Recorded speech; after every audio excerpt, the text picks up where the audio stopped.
तुझं नाव सांग. डोंगरे युगंधर नेताजी. काय नेमकं दुर्घटना घडली आणि कुणाचं दुकान होतं? हे माझ्या वडिलाचं दुकान होतं.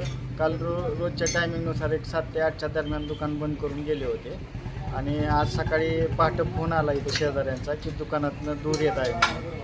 मग आम्ही लगेच आलो इथं. येऊन बघितलं तर काय पूर्ण जाळ लागलेला होता. सर्व इस्त्री टेबल सर्व गिऱ्हाईकांचे कपडे वगैरे सगळं जळून गेलेलं आहे आणि माझ्या वडिलांना विझवताना दुखापत झालेली आहे, त्यामुळे त्यांना सिव्हिलला ॲडमिट केलेलं आहे.